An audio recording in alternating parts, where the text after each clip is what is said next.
Our mateys, tis Aaron Gobrow here from the Pirate Podcast .com. Today we're going to be interviewing Minds.com co-founders with Daniel De La Rosa. Hey, what's up, guys? This is Satori D from Minds.com, and I'd like to thank John and Bill for coming in. This should be a good discussion about Minds and a little bit about our project, Pirate Radio, and maybe even at the end talk about a future panel show of Minds.com, centering around Minds issues and Minds ideas. So thanks for coming in here. We also have Jaffe Ryder. Jaffe, are you there? I'm here, yeah, over in South Korea, 4 a.m. in the morning. I wasn't too sure if I was going to be able to make it or not, but got my cup of coffee. I got my one little caffeine pill and things. I'm ready. I'm ready to hit the road here and then make this thing happen. So thanks, yeah. Thanks for getting up in the middle of the night. Oh, I tell you, man. Well, let's. Yeah, I'm glad to be here. So thanks, John and Bill, and so I'm really looking forward to this. Okay, so let's start it off. Bill, tell us a little bit about Minds, how it came about, and then also kind of what we could see for the next year coming up, 16 right now. Yeah, 2016. Well, first of all, just want to thank you guys, big time for really finding Minds early and being creators and so much huge energy to the site and the app. So for anyone who doesn't know, Minds is a free and open source and encrypted social networking platform that rewards users with virality and a digital currency and you can exchange on your content. You earn 100 points, you can exchange those for 100 views on your content. Or you can actually exchange the points with in exchange.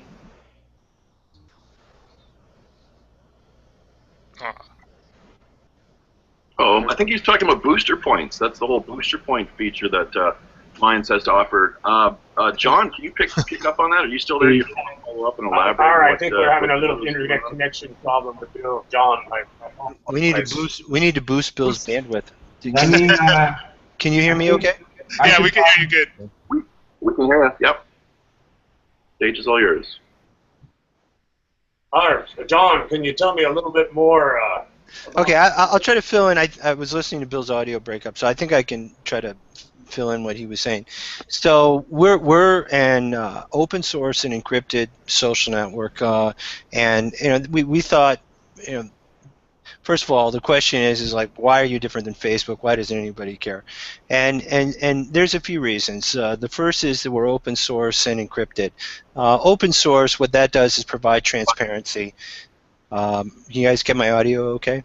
Yeah, we got it. Okay. We're hearing you loud and clear. Okay, so open source is really all about transparency. It's about people knowing what's going on with the information that they share online. They can actually look at the code and see for themselves and not worry about sort of secret activities going on behind their back. Encrypted, really important in that with all of the Snowden revelations and all of the concerns about privacy, particularly recently, it's very important, we think, for the principles of internet freedom to be able to have privacy online. So for that reason, we developed Minds as encrypted end-to-end. And the other big differentiator for Minds is what we call reach. Everybody on Facebook knows that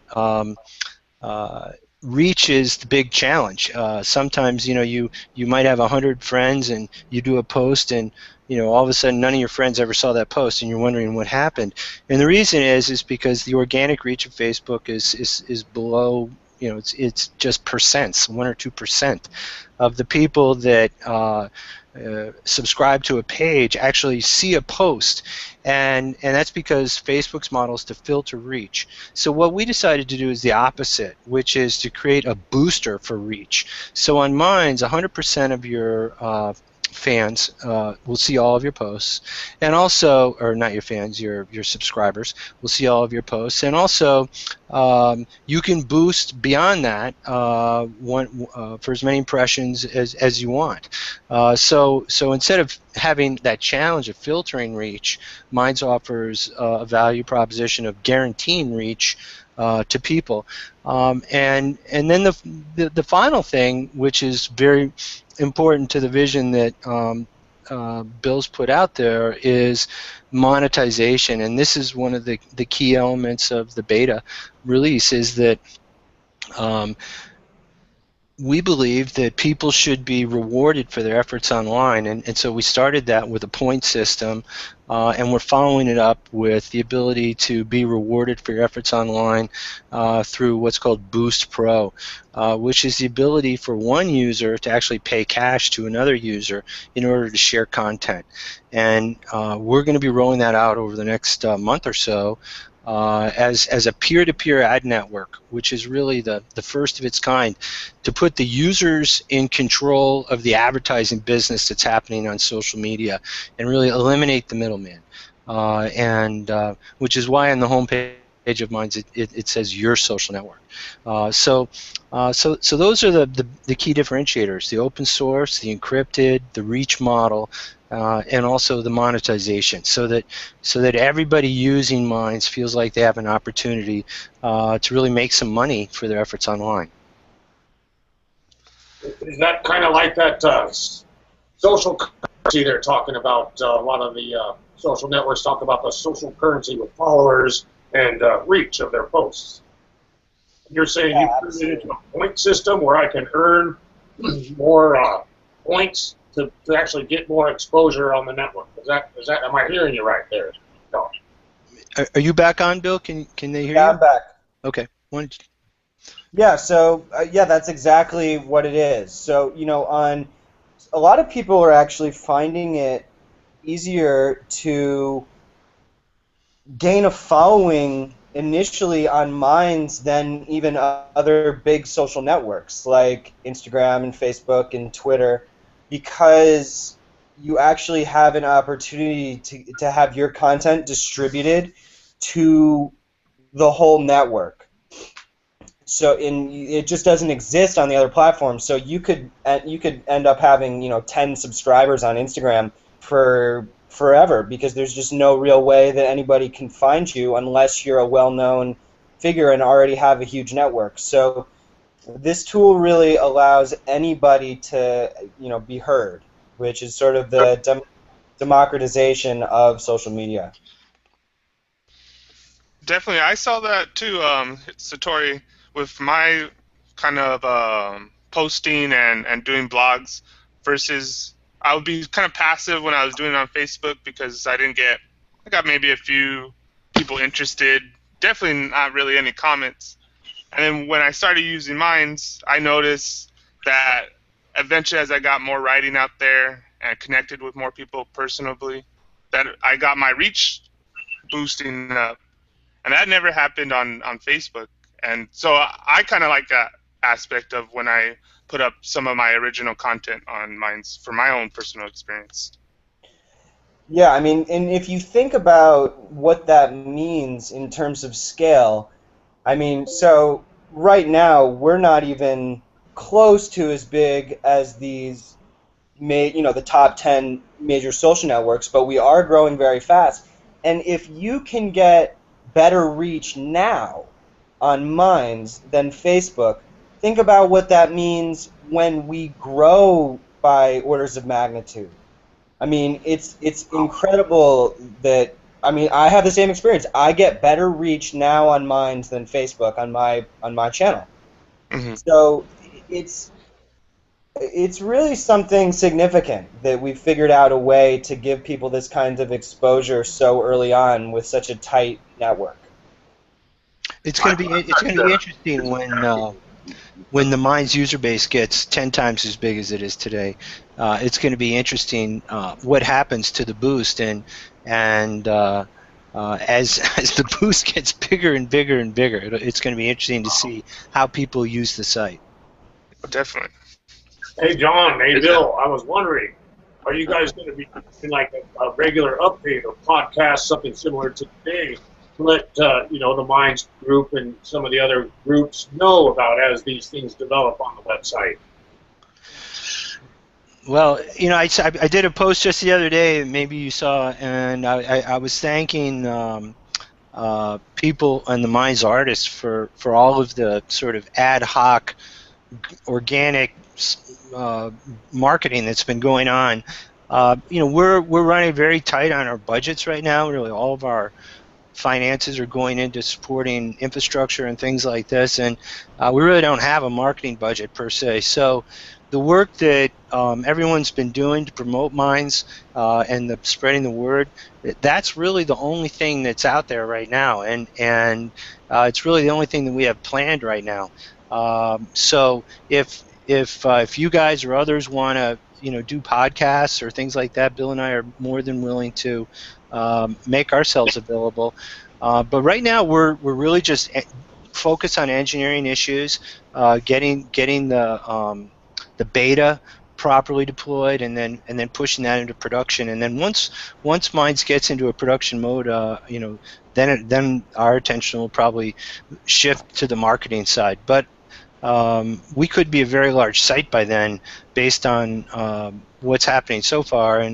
And honestly, I really have just loved watching everybody engage, and making logos and memes and all the things that we've seen. It's just been really fun, and we are so grateful to everybody for the efforts that you're putting in to promote. So I think if you guys want to keep doing podcasts, Bill and I are available.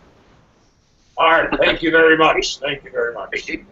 Daniel. Yeah, I definitely have a plan to have a Minds discussion panel, and the idea is maybe we have like 4 people on, and it's Mind members about Minds topics, and leading up to it. So for right now, I think bi-weekly would be manageable, and leading up to it, we get people's opinion on questions, on topics they want to deal with. And then due to your guys' availability, maybe once in a while you come in and guest host the Minds panel. But hopefully it catches on, and I don't even need to host. But it's part of the whole community deciding on who's going to get together, who's available, and what topics do we want to discuss. But for now, I think I'm going to definitely try to play lead on developing that Minds panel discussion. Yeah, that all sounds great. One other thing I should mention is so far we've released all the front end code is if you go to minds.org, you can see that. And so as we roll into production in 2016, that's where the rest of our code will be deployed for the engine. And but there's a lot of, there's little front-end tweaks that people could help with now. The bugs group has been huge.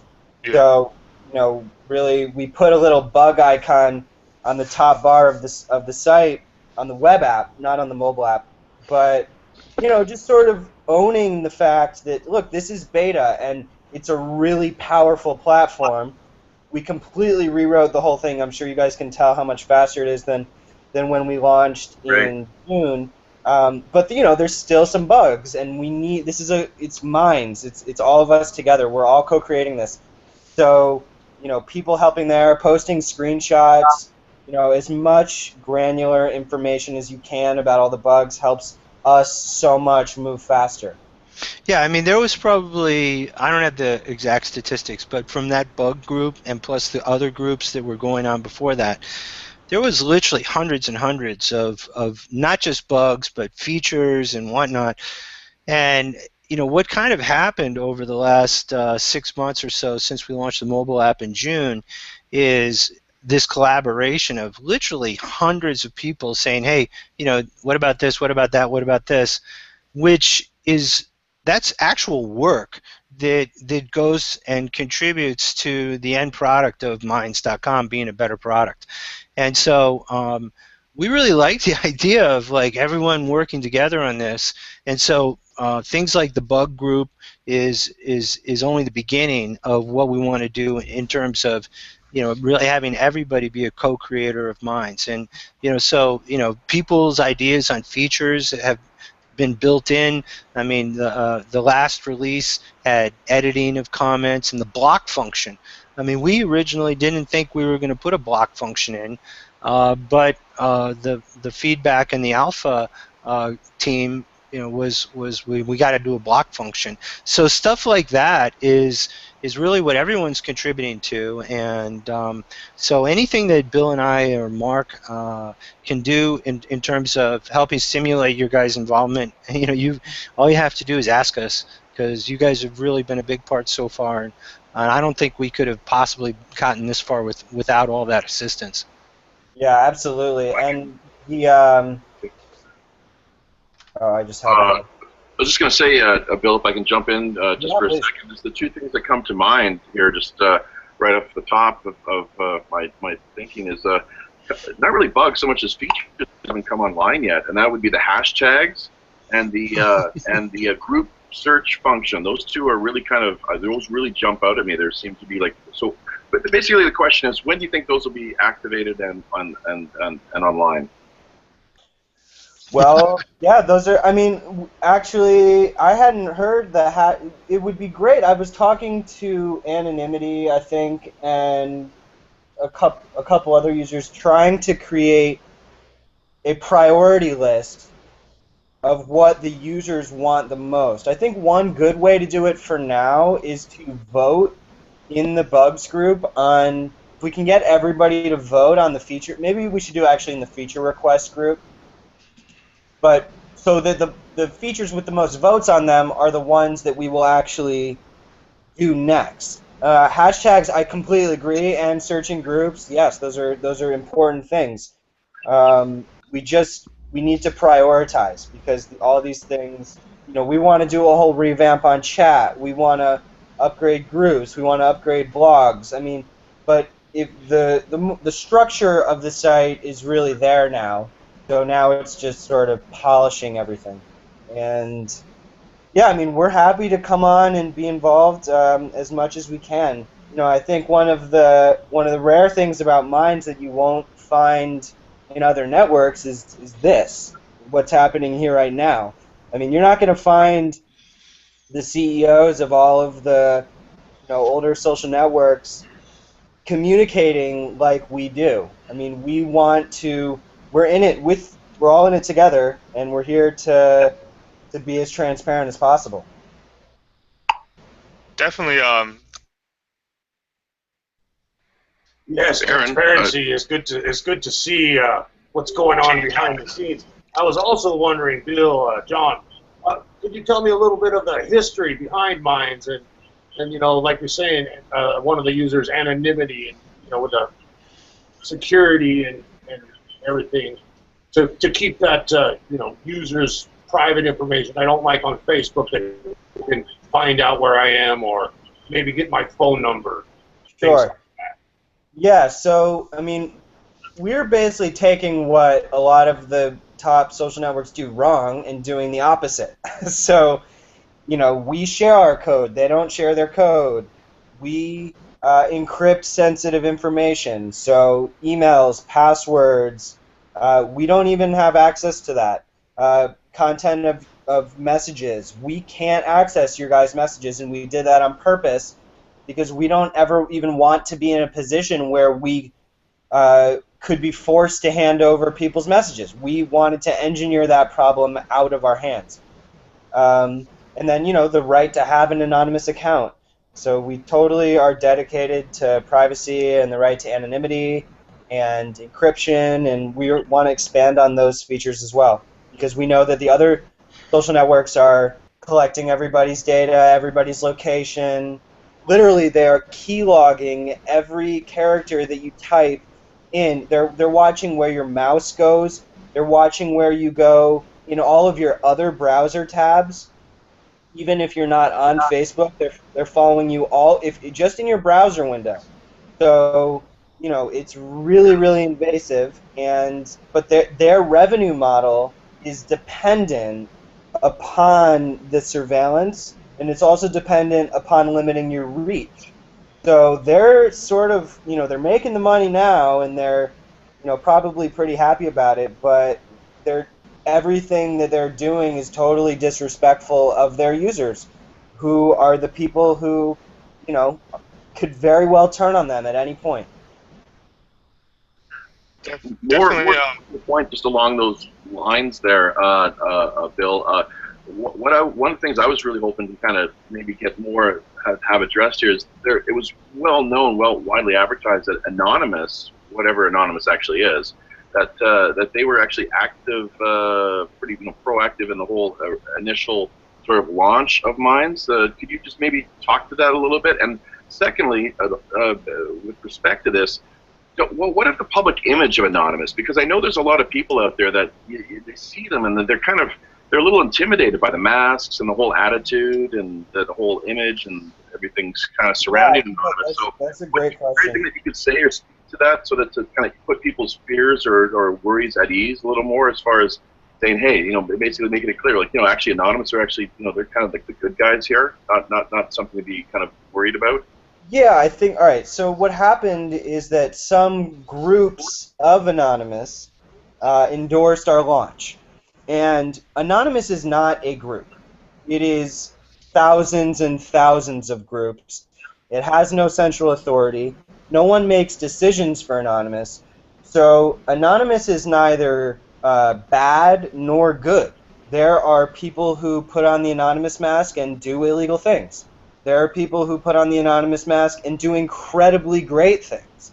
The media likes to try to make it a centralized group that is organized. So a lot of the headlines that went out when some elements of Anonymous endorsed our privacy features or whatnot, they sort of they don't understand Anonymous's nature.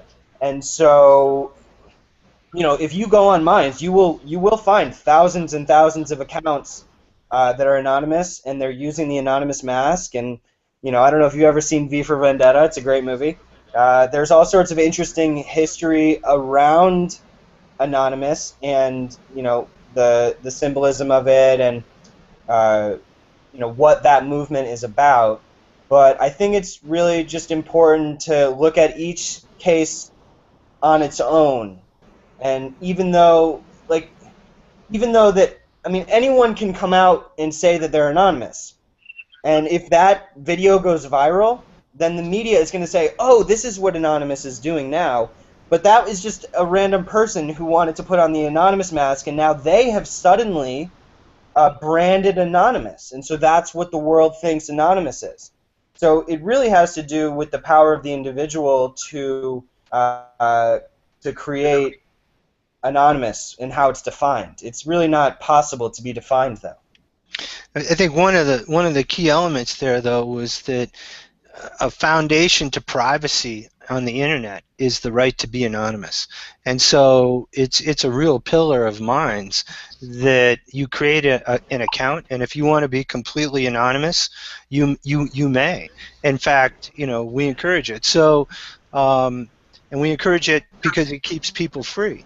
Now, that was just such a natural entree to people who sympathize with the anonymous movement. It's really a movement more than a group. And so now if you like some of the things about Anonymous that they're doing in terms of making the world safer for humanity, now you can actually create an anonymous account. And so the fact that you could create an anonymous account and they're called anonymous, I think, had a lot to do with it as well. All right, it's a good thing to be, keep your anonymity. On the pirate ships, you look back into the pirate history, and many of the famous pirates were actually royalty, trying to, remain anonymous and get that sense of adventure, leaving the old wealthy world behind and everything. I don't know if you know anything about the pirates, but our pirate radio podcast.com, that's one of our themes for our marketing. But definitely. When I was looking at Pirate Lore too, I found out that they will go by Blackbeard and all that kind of stuff to keep the anonymity, and it gave them a power to be free. And that's kind of like we're just doing a play on pirates, but pirates,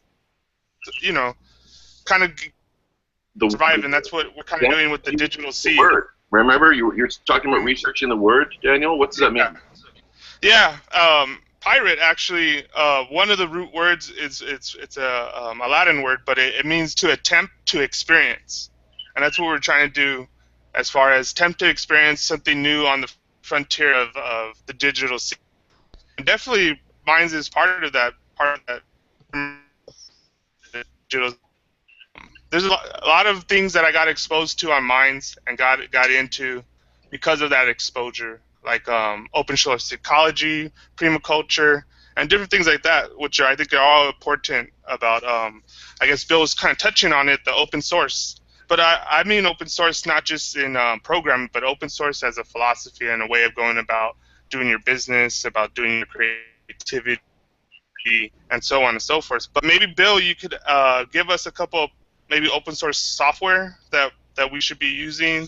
I remember you talked about organic food and how apps should be organic, and so we know how they're nourishing us.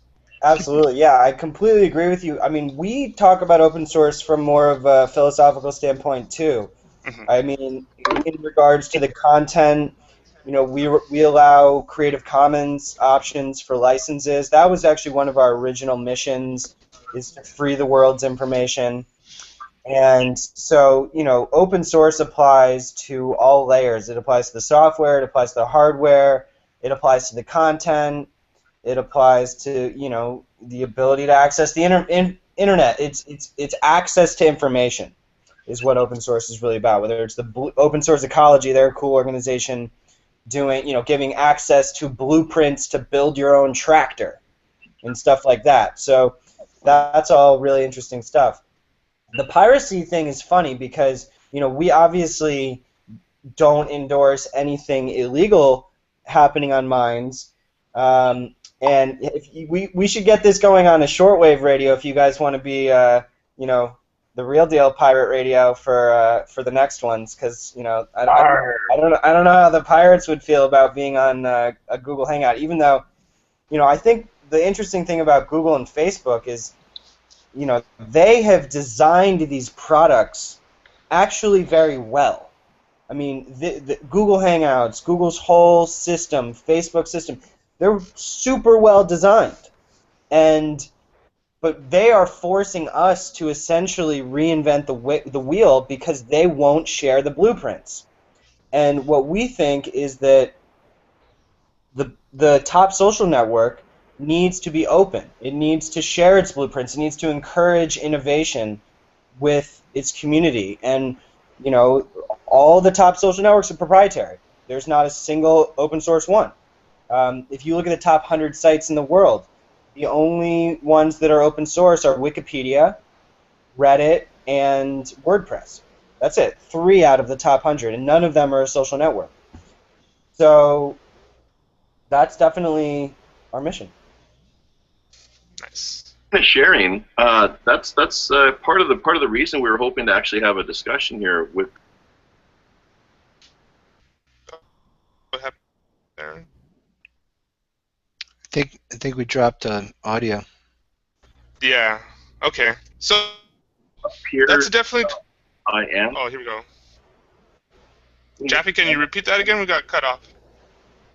Well, I'm sorry. Yeah. Well, speaking of sharing and these new platforms or more established ones that are kind of stuck in their ways, I guess, and open source and so forth. But we've recently stumbled across this new video conferencing platform called Appear.in, which basically there's been a lot of work being done now in the background. Basically, people I know from my end of things and the other people, different networks that I'm tied into personally, that they've been quite active and busy in putting together like URL kind of domain names. For example, we have here where this one room, I'm not sure if you can see it or not, but where Aaron and I are based out of is Appear in /pirate.minds. And you can basically go in there and make any URL domain name you want. Basically you could do like /BillOttman.com or .minds or .net. Just go wild and get creative. So that's one of the reasons we were hoping to kind of bring you on board here today, was to basically draw this to your attention, introduce this, and perhaps propose it as as an option, as a possibility where it's something perhaps that you, if you once you're a little more familiar with things, took a look at, and hopefully get to the point where you like what you see and you endorse it to the point where you're willing to be more, I guess, proactive from your end in letting the Minds users know about it, and just to encourage them to go crazy and get on board and make use of this. It's free. There's no fee involved whatsoever. You can have up to 8 people in your room at any one time. It's super easy, like to All right, it's almost put an like account together. Oh, sorry, Jeff. Hey. All you need is, I was just gonna say, all you need is an email, and you can just take it from there. So, have you shared some links with them, Aaron? The ones that we. All right, I put the one anonymous one in there. We also have some questions. I did turn on the Q&A. We did have some questions, relating to Pirate and Anonymous and different things as far as, the Pirate Radio Podcast.com and some of the rooms that our affiliate pirates are creating in the Minds.com. And, I was also kind of intrigued. You brought up the shortwave broadcast and how some of us are kind of using this appearing to, connect different networks and kind of keep people, even though Jaffe was introduced, if he chose, we could have kept him somewhat in the anonymity there through that Aperian network. Indeed, a very nice contribution, a nice addition to this whole idea of free open source and community collaboration. Well, one of the things to think about is that our code is in a phased release process right now, as Bill just described, and so anyone who wants to take our code and integrate into it, plug in architectures like video conferencing systems, or other things that anyone might think about. That's a lot of what the Minds.org set of goals and objectives are, is to really make the Minds software ubiquitous on the internet, and to have an extensible API environment where developers can take functionalities that they've created and make them work with Minds, independent of what Minds.com may be doing, for instance. So in order to qualify in that realm, the only really thing that we care about is that the software that we work with is open source, and we operate in a AGPL v3 license format, and that to the extent that there's sensitive information, that it's encrypted. Those are really the two things that we care about, and that it works satisfactorily with the rest of Minds, and then we're supportive. So it doesn't really take much to get us over the hump of supporting another project, as long as they do those two things. Excellent. Right on. I have another question here on the Q&A form. How do we develop a way to effectively invite people to Minds.com? Everybody is at Facebook, even if they don't want to be, because everyone else is there. Yeah, I mean, an invite feature is definitely, we do have on mobile a basic invite feature so that you can send an invite to to contacts on your phone. But that is something we do want to look at more, a way to sort of bulk invite people and your friends. I mean, that is the most valuable thing that you can do for us right now, is to just invite your friends, and you can. Nothing is going to help our growth more than new users. So, any ideas that you have for the invite feature would be great. We tend to try to stay away from building tools like was just being said that are not open source. So, for instance, invite all your Facebook friends.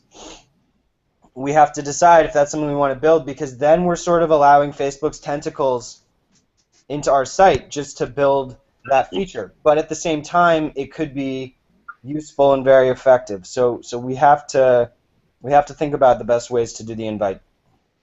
All right, I can see how Facebook could be somewhat like a kraken when we're traveling the high seas of the internet. We don't want their tentacles getting up in, the ship or nothing like that. Excellent point. I do have more questions too here. They're the privateers of the seas. The giant squid.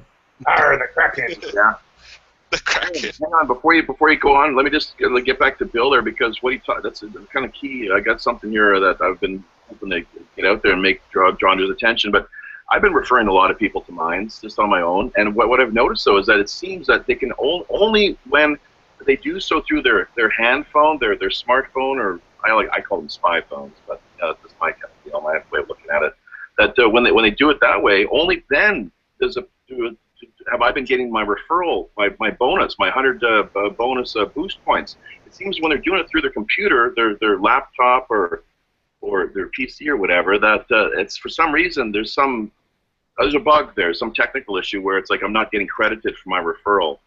Okay, yeah, you should add that to the bugs group. If you think there are referrals where you haven't been rewarded, just let us know and we can credit you for that. But yeah, definitely add that to the bugs group. Okay, thanks. Thank you. Go ahead, Aaron. Daniel? I do have a kind of a comment, a suggestion from one of the questionnaires here. I would like to see Minds.com TV, where members work on finding the most valuable intel of the day, and they put it on a video playlist that showcases in a relaxed watching TV format. Cool. Yeah, that's funny. We actually do have the domain minds.tv somewhere buried in the closet that we should probably bring out again someday. Yeah, I mean, hey, listen, video is a huge focus for us. We're going to be doing a big video revamp coming up this year, and in terms of playlists, in terms of programming, all that stuff absolutely is in our vision, and so I think you can expect to see some huge video upgrades this year. Hopefully this quarter, but probably in like the next couple quarters. Also, I mean, we did a big experiment which is on mobile now, actually, which is the encrypted video chat. So we have been working with WebRTC and all open source video components to really get video conferencing started. To if something live happens someday, that would be great, but that's probably much further down the line. But actually back probably like 4 years ago, we were playing with live video. That was a lot of our focus, but it's sort of a very difficult technical world. So I think that there's so many competing video solutions out there right now. Not many open source ones, which is why we're still involved. But yeah, I think that video conferencing is key, and it's something that we'll keep looking at. I mean, there's sort of like different waves of readiness that we have to keep in mind. We're shooting for really big scale. And so from a raw infrastructure perspective, that's one of the reasons why some people think we're sort of taking it slow on the marketing side. The first phase, the alpha phase, really was to get a mass of users on the site so we could understand, can we stress the infrastructure, can we scale the infrastructure, and so and that was really very successful. There was millions of people, and on a monthly basis, millions who brought that level of proof point to us through alpha. Right then, in the beta phase, the key functionality, in addition to the new front end, which is really a big technical improvement, the key feature there is what's called Boost Pro, and Boost Pro is what allows one channel to actually send money to another channel for shares and for advertising. And the wave that we're looking to have happen there is the professional social media users, the big pages on Facebook, where they're using their Facebook page to drive traffic to their website so that they can actually make money. That's what the beta phase really, the second phase is all about, is bringing those professional users forward. The next, when we get towards the production phase, the one big group that we haven't really hit yet, and some of them have been on the site exploring, is really the YouTube creators. What we've created, and our CTO is, Mark is just unbelievable. What he's been able to create, but we have a full-blown video server, an HTML5 player. It's a state-of-the-art open-source video environment, which is up and running, and that's what's in place today. It lacks the features right now that the YouTube content creators need in order to come over in mass. So I wouldn't actually go to a YouTube content creator and tell them, hey, we're all ready for you yet. But we will be, and we will be in 2016 with capabilities like being able to subscribe to a channel for money, be able to do pay-per-views, be able to monetize your videos with advertising, and things like that. And so the video is absolutely one of the four cornerstones of Minds, and there's a ton of stuff that we really want to do to get that cranked up. Also, while I'm on the subject, for a lot of the musical artists looking for exactly how to get their content on Minds and be able to do playlists and run the way sort of YouTube runs for music, which is, I think, a great model. So all that stuff is very, very high on our priority list, and it's one of the reasons why we haven't gone bonkers on the PR, is because we don't want to ask people to come over until we know that we're ready for them. And so I think at this point we're ready for the masses, the people. We're ready for the Facebook brand pages to come over and start taking a shot at actually monetizing their time on Minds. And really one of the next big milestones for us is to be able to go to the YouTube content creators and say, guys, we're ready for you now. Bring your content to Minds. Wow, that's an incredible concept you got there with the cooperation between yourself and the Minds.com and the actual participants or members with their groups and group creation and the reward system. That's really a really great idea. That's kind of some of the same stuff we're doing with Pirate Radio. We're in fact going to be donating 50% of the revenue we create through multiple streams to a charitable foundation. Also, I did want to give a reminder, we are at about 10 minutes to the hour. I don't know how long the gentleman had scheduled for the interview today. We do have a couple other questions in here. Actually, one of our pirate gentlemen, Chad Warren, has texted in that he had invited a gentleman named Thunder with some really interesting topics, some of that new technology stuff, and he's wondering if we could take any calls. I don't know if we have the system set up for the calling into the Hangout here, but I may be able to broadcast them in through some of the other networks there. So do you have a little bit more time past the hour, or is that something you got time for today? Yeah, we can run over a little bit. I've got a call afterwards, 2:30. Oh, okay. So we got a couple questions that is that something, like you're saying, you're going to connect to hopefully in the months to come for more interviews and updates about Minds.com here on the Pirate Podcast network here that we're doing. But also, as far as bringing in those panels like Satori D was saying, as far as people like Thunder and Chad Warren, to get a panel of questions, live questions, rather than just in the chat box here. Yeah, definitely. I'm going to start working on the panel show, and I'll keep in touch with Bill and John about that. But I already kind of have a group of people that are already kind of on board, and I like Tech Lords, Lee Travis. I want to talk about Hobby Lobby, me at River Rose. So we have a good little start, and I'll keep you guys updated on that. Great. Yeah, I mean, one of the things that I think about on a daily basis is, I try to use Minds as much as I can for whatever, task I need to do. And, ultimately our vision is to be able to do as much on Minds without having to use these other proprietary networks. But for now, we're just doing what we can. But people's attention, people want to broadcast together, people want to video conference together, people want to make money online. There's a lot to get done, and so it's really just a matter of prioritization and which of those priorities are most strategic to getting the critical mass that we need for Minds to just keep going.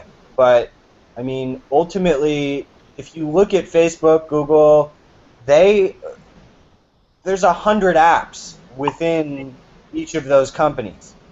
So it's not really just one app. And if you look at all the main pieces of Minds, groups, uploader, chat, boost, those are essentially all apps within an app, and they all require a ton of energy. So it's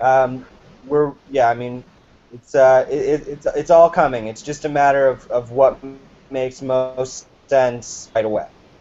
It's a little frustrating not to be able to go faster, but we think, and we've had a lot of discussions internally on this. We think that we can't get out in front of ourselves, which is why we've sort of kept the low key marketing. We're not trying to overhype anything because we know we still have a lot of engineering work to do. But when we are ready with something, we're not shy. When we came out with the mobile app, we got really tremendous press. It was unbelievable. Almost every major publication carried us, and back in June, and millions of people came. So we know that when we come forward with something that's real, and then it really works, and it's going to do things like monetize your efforts online. We know we're going to get the attention. So it's important for us to make sure that we're ready for that attention, and that the engineering is rock solid, and so that's why we've taken so much time to go through an alpha phase, and now we're going through a beta phase, and at the end of the beta phase we'll finally drive ourselves into production. And when we say that we're in production now, then that really means we think we can scale, and we can deliver on the expectation that we've set. Yeah, I agree. A lot of the launch in June for the mobile app was totally necessary because we needed to understand what it took to scale. There's tons of apps out there that are trying to do similar things, but they're not. They just don't have the working parts underneath to make it to the next level. And so even though the mobile launch, we were in alpha, and it may have been a little bit early, but it was totally necessary because now we know that we can scale. So, it didn't have every feature, there were a few bugs, but it held up, and we polished it more, and now we know that next time, or the next few times that we put out big press releases, we're definitely going to be able to handle it. And so, yeah, there'll be very strategic press releases over the course of the next year, and but otherwise we kind of have to keep our heads down working until we get to those milestones. That's a great approach. Oh, sorry, Jaffe. Sorry.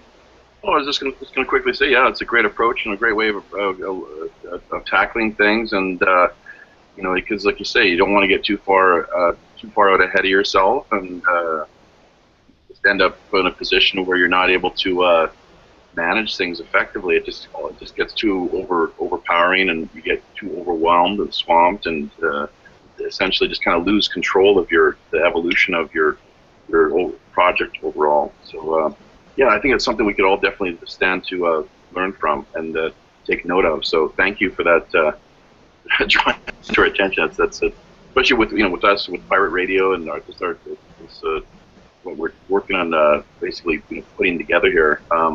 Yeah, that's a great. It's a pretty I think pretty smart, pretty wise approach to doing things. One quick thing that I wanted to bring up was just what we recently added with Boost.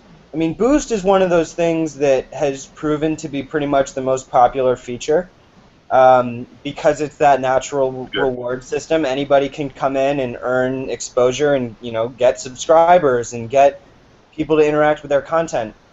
So we really, actually last week, released a huge upgrade to Boost. I don't know if you've even all seen it. We need to position it, I think, a little bit more clearly, but there's a little lightning bolt on your top bar on the web and desktop right now. And that's your Boost console. So, and then in the top right-hand corner of your news feed, you'll also see a way to boost your channel so that your little channel card will stream through the network and you can get more subscribers.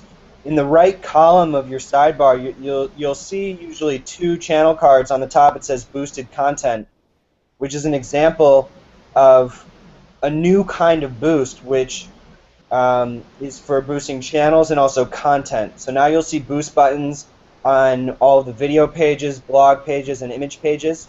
And soon we're going to be streaming those boosts through the news feed. And so I recommend people try it out more. Definitely boost your channel. So click on the boost button on your channel card on your news feed, and it's a really effective way to get subscribers. And we've definitely focused more on Boost, and I think we're going to continue to focus more on Boost because that is what people like. So that's one of those examples where we've taken the feedback and really observed what's working and focused on that, because why wouldn't we? Yes, Bill. It's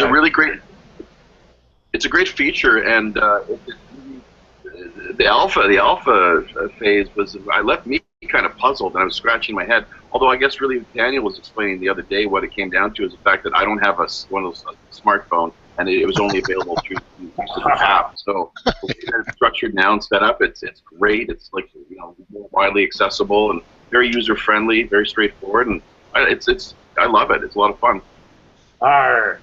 Yes, Mr. Ryder. We were about to the top of the hour here. I wanted to read a couple comments that we also had in the question area, and then we can close up the broadcast. And if you, Bill, if you got time, John, after the broadcast, we definitely will stick around. But if you got to get going, I do understand. I just want to, some of the people have been saying that they wanted to learn about the tech that enables us to operate more freely and privately. One of our pirate friends says it's a good idea. This giving and sharing of the information treasure. I definitely appreciate that comment, gentlemen. They're also looking at, here's one here, looking into peers who want to promote positive alternatives, being alternative media. They like the boost feature. Excellent, excellent, very good. That will help our podcast, of course, too. And also another comment here about the advertisers and social media and the new organic one-on-one community. It seems that this Minds.com really aligns with our pirate radio culture and a lot of our viewers here. And again, we do have a couple callers that are trying to call in. But I'm going to go ahead and I'm going to cue up our entry music, if you will say, kind of a royalty-free pirate theme. As we go off the air on pirateradiopodcast.com. If you guys want to go 10 more minutes, we can go 10 more minutes. It's up to you. Okay. Let me pause the thing, by all means. Just 2 days ago, I opened up the Pirate Radio Minds channel, so I got to transfer some points from Satori D to pirateminds.com or Pirate Minds channel. So I'm getting that started. Actually, I did notice that 2 days ago when I was reading blogs that you could boost the blog that you like. Yes, you can now boost other people's content as well. You used to only be able to boost your own. You would have to remind Yeah. something and then boost that post, but now you can actually go directly to whatever piece of content and boost it. And we're going to be putting boosts in more places around the desktop site soon so that we can really drive through more impressions to give everybody more views. Yes, yes. It's a very valuable way to use that social equity to kind of pull your ideas and build that Minds.com community that really does fall into that pirate culture and lore, and of course piratepodcast.com, pirateradiopodcast.com. Absolutely. I want to thank you too also for making the time today to do the interview. I want to thank Daniel for coming on, and of course our audience, one of our pirates with the good questions, and Jaffe Ryder for the interview time and helping me, to realize my radio broadcasting dreams. I don't know. Did you want to try and wrap up? I mean, I want our audience to get a good takeaway from the show today. I mean, we talked about a lot of things over the hour. But John or Bill, if you could answer, what do you think? What do you want our audience to take away from today's video? As far as Minds.com and the open platform and all these concepts we just talked about. You want to go first? Okay. Well, first of all, just from the bottom of my heart, thank you to all of you. I'm so blown away by the people I've met on Minds and the commitment that people have made, and I can't say enough about how grateful we are for that support. It's impossible. We could build the best software, and if nobody used it, it wouldn't never see the light of day. And so, that's what we think is our biggest differentiation of all, is the fact that, we're your social network. We're open source, and we're going to stay that way. So, the number one thing for me is to say thank you to everybody for taking us this far. We are definitely tracking to our plans thanks to you guys. And then the second thing is, just to try to bear with us as we go through the engineering. We're a small team, and we probably could use a few more oars in the water, but in some ways maybe we're faster because we're a small team, but it's going to take us a little more time, and so be a little bit patient. We are going to come out with hopefully some big announcements soon that will generate the excitement that brings loads of new users in, but we have to do it only when we're ready. So I think those are the two takeaways. But the biggest one is the thank you for your guys' support. All right, yes, thank you very much again, John. I look forward to seeing where the Minds.com brings us. Those are excellent takeaways for our audience. Bill, yeah, if you could give us, we got about 5 minutes left here for the 10 minutes after the hour. If you could give our audience a couple good takeaways about the Minds.com and the whole open source community thing that you're building out there. As pirates, really appreciate that kind of effort you're taking. Yeah, I mean, I want to echo that. Just thank you so much, everybody, for everything so far. And the best thing to keep doing is just keep posting, keep boosting. The more that you post, the more people that we bring onto the network, the faster we're going to grow, and the faster we're going to be able to create what we all want, which is, a platform that is powered by the people and through voting and, all the best features that everybody wants, so that they can be empowered online, so that they can make money, so that they can protect their privacy. Just activity. As we go through this quarter, all of our metrics matter so much. So, the more users, the more boosts, the more everything, the more content is just that's the most that I could ask. Yes, yes. Thank you so much, Bill. We have a few more comments here. I just wanted to let you know that a gentleman by the handle of Thunder from Grayland, he was interested in how Minds.com is creating, synergy and opportunity for the different users. So maybe we can get a new user. That was a post there from one of our fellow comrade pirates, Chad Warren. And then we actually have a comment from Grayland. Also, fun ideas that hit the sandbox through his. So I'm definitely going to be talking with him and helping him set up their Minds.com groups. They're about quantum networking and software energy products. Really, really interesting stuff that the Minds community, I think, would be able to relate to and everything. Yeah, in terms of synergy and opportunity, I mean, if anyone out there, if you have a brand, if you have any kind of company, if you sell a product, if you have a media company, if you're an artist, the Boost tool works for everybody to get the word out about whatever it is that you're doing. So I would just encourage people to, create channels for your brands, and you'll likely have an easier time building an audience on Minds than you will even on Facebook, even though however many billion users they have. A billion users or 100,000 fans on your Facebook page, it's useless if you can't reach them. It's totally the opposite of what it's intended to do. So yeah, just this is open to any brands, businesses, individuals, whatever. Yeah, I mean, I just want to add to that because it's a really big point. We're trying to create ultimately there has to be an economic model behind Minds in order for it to sustain itself, and that economic model is really around this peer-to-peer ad network concept. It's really a do-it-yourself approach to the advertising that you see on the internet today. I mean, and how you use it is important because we're not using surveillance. And Facebook monitors everything everyone does, how many likes and who they like and all that kind of thing.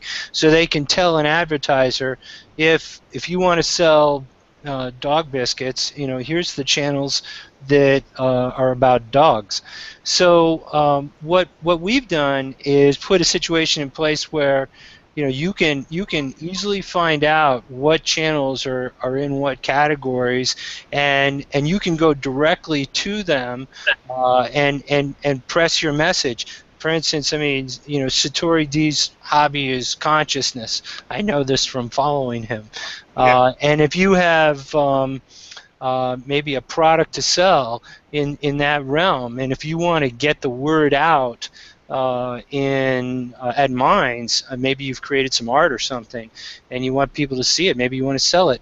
Well, somebody ought to give you a peer-to-peer boost for you to put their content out in front of your audience, because everybody who follows Minds, knows. First of all, Satori D's got an awesome following. People believe in him. They trust him, and that's a great reference in the world of consciousness. For instance, and it's the best reference. And so when we did that without surveillance, so that's what we're trying to do. We're trying to create a new economic model here for people to be able to get the benefits themselves without surveillance. And so if you could start using that, send Satori D your consciousness art and I'll definitely help get the word out. That's part of what I do on Minds. I love seeing new artists or poems or original writing, original content. I like to remind. And when you send out a remind or when you make a post on something, people listen because you're a big user on Minds.com, and so we want to create an environment where those big users can start to monetize the position that they've created. We've seen this happen in other networks. It's happened in Instagram, for instance, where models are being compensated for doing pictures with wearing a sweater or something like this. This is a next generation economic model for social media, and we think that we can really lead this with the Boost Pro architecture that we put in place. Yeah, and I mean, we actually have a pretty big Facebook page and a pretty big Facebook following, and we used to drive. I mean, we still do drive some traffic from Facebook. Arr, Yeah, I I'm gonna know. listen for call in. But what pages on Facebook are actually paying each other under the not off Facebook to do shares on each other's pages because that is proving to be the most effective way to expand your reach on Facebook. You don't using Facebook's advertising system it's actually not good at all. You don't get good results because Facebook is trying to control the economic model. But what we're doing, and it's going to take more and more critical mass for the Boost Pro to gain momentum. But what we're doing is allowing pages to directly interface with each other and conduct that transaction. So, yes, if you create dog biscuits and you want to reach out to, the biggest dog page, the dog biscuit company can send an offer directly to the biggest dog page. It doesn't have to go through any sort of middleman. That's That's why Arr. Facebook, their hashtag system is set up is terrible. It's just compared to, I mean, Twitter is pretty good as far as I can see. But, maybe you guys have some different thoughts on that. But the Facebook hashtag system it's awful. It's just like just what you're saying there, basically. Go the way that it constricts and restricts flow of information and ideas, and people want to kind of communicate to their audience. It's I can't believe they actually think they get away with that. People actually don't seem to notice or don't say much or don't care. I don't understand what Feel they think. stuck. But mine definitely seems to be set up in a totally opposite direction, as you say. So yeah, we'll see more of that. Yeah, I think Arr, Taffy. Twitter definitely does hashtags the best, and we will get our hashtag situation fixed. But I appreciate what you're saying about why Facebook thinks that they can do that because they they're a bully essentially. Like they Pretty much. originally you could reach your fans, and then they literally took that ability away. So imagine if you're even for big brands like General Motors, they spent probably hundreds of thousands of dollars buying likes on Facebook for their Facebook page, and then a year later, Facebook says, "Oh, you bought all those followers, you invested in us. Oh no, you can only reach 3% of those people now." So I mean, from a business ethics perspective, it's really pretty ridiculous. And I think that the reason people stay is because everybody's there. So there's this natural reason that we have to be there because there is so much information flowing through there. That's where many of the masses are, and so that's what they have going for them. But everything else that they don't have going for them, and they're sort of stuck in the model. I would love it if Facebook and Google would go open source and have a conversation with their users, an honest conversation like we're having right now.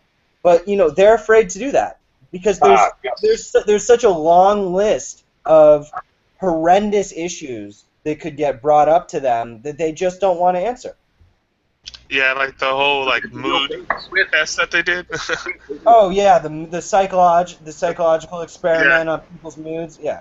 That was Well, crazy. it comes down to surveillance. I mean, it's critical for the Facebook business model that they be best in class in surveillance, and in fact, the Facebook environment is the most sophisticated surveillance environment ever created by software engineers. I mean, they have facial recognition, and they can track who liked that face.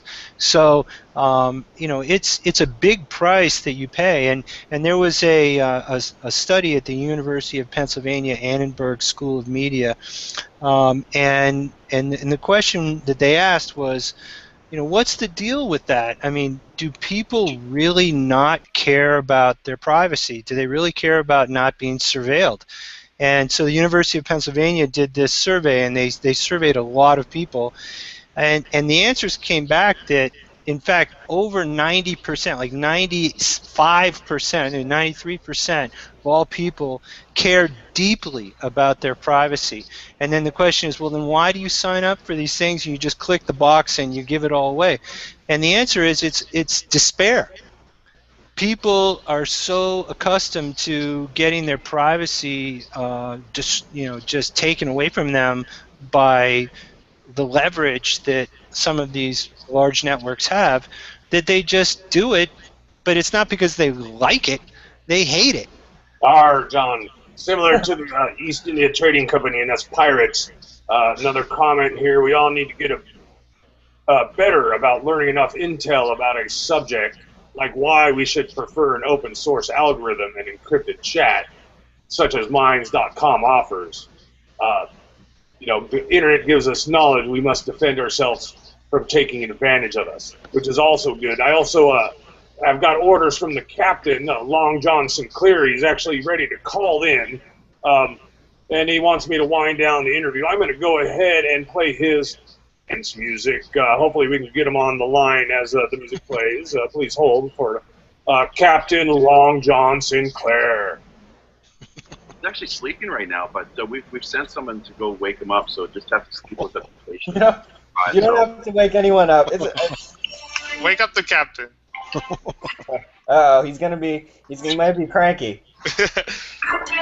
Too much rum last night. He's coming. They got he is. The Captain Long John Sinclair, boys. Welcome aboard. We're just catching up on the sleep there. Out and traveling the high digital seas. But thank you very much. It looks like we have a bit of a meeting of the minds here today, a summit of sorts. So thank you for coming aboard on our ship and having this conversation. I'm sorry I couldn't have been more a part of things, but even a captain needs his sleep and rest. So, but I hope to see you again. I've been listening, quietly screaming things here, and thank you very much. And hopefully we can be working together a little more over time here, and together out on the high seas and bringing good things to people. Not only just filling our pockets and coffers, I suppose, because that's always a part of things too. Let's not forget, but helping those in need, because really there is a lot of people out there in need. So yes, all the best to you now. Thanks for having us. Thanks, Captain. Aye. Get back to bed.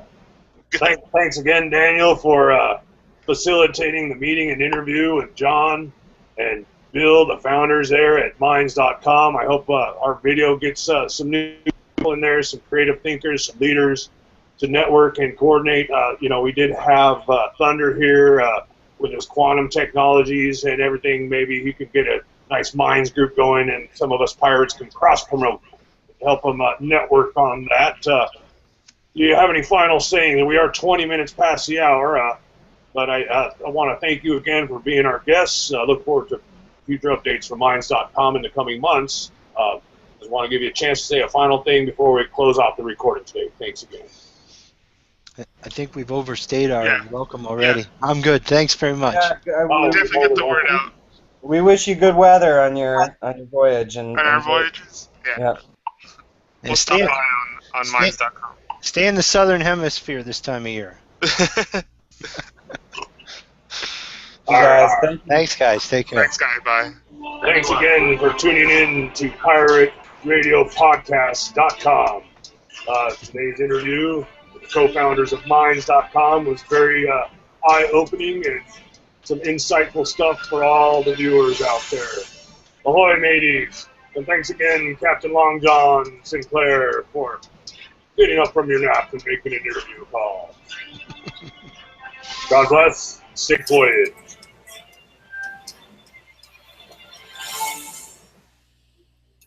Okay, that's a wrap.